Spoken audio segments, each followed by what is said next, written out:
По строгите економски и финансиски санкции кои Западот ги воведе кон Русија, берзите и натаму вртоглаво растат. По руската инвазија на Украина значителен скок има и цената на нафтата.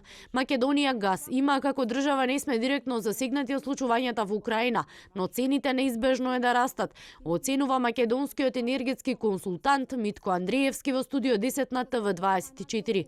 За последиците по исклучувањето на Русија од SWIFT објаснува дека за нашата земја има алтернативи.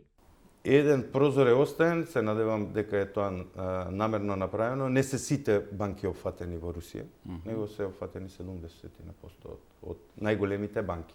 Така да секогаш и порано кога ги исклучувале од SWIFT одредени земји, кога имало вакви банкарски санкции, се наоѓало канал како може тоа да се регулира и да се плати. Сличен став имаат и дел од економистите. Професорот Зоран Ивановски за ТВ24 вели исклучувањето на руските банки од SWIFT не би требало драстично да ја погодат македонската економија. Сведоци сме од многу ембарга кои се правени па и во нашето окружување дека секогаш се наоѓале алтернативни патишта, така да јасно е само дека ваквото затварање ќе влие на порастот на трошоците, односно на цените, а се знае дека секогаш оние кои се увозно зависни ќе ја трпат и последицата. Дека времето на ефтини цени на берзите е завршено, потврди и првиот човек на регулаторната комисија за енергетика Марко Бислимовски.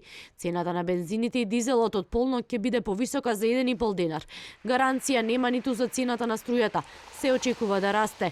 Она што правиме во моментов е анализа за воведување на блокови кај домаќинствата, имајќи во предвид дека само 1% од домаќинствата користат 20% од електричната енергија наменета за домаќинствата. Тоа се пред се домаќинства кои што релативно ефтината цена на електрична енергија ја користат нерационално. По санкциите, односно протерувањето на некои руски банки од системот SWIFT и замрзнувањето на финансиите на Руската централна банка во Русија, редици пред банкоматите. Вредноста на рублјата падна за 26%.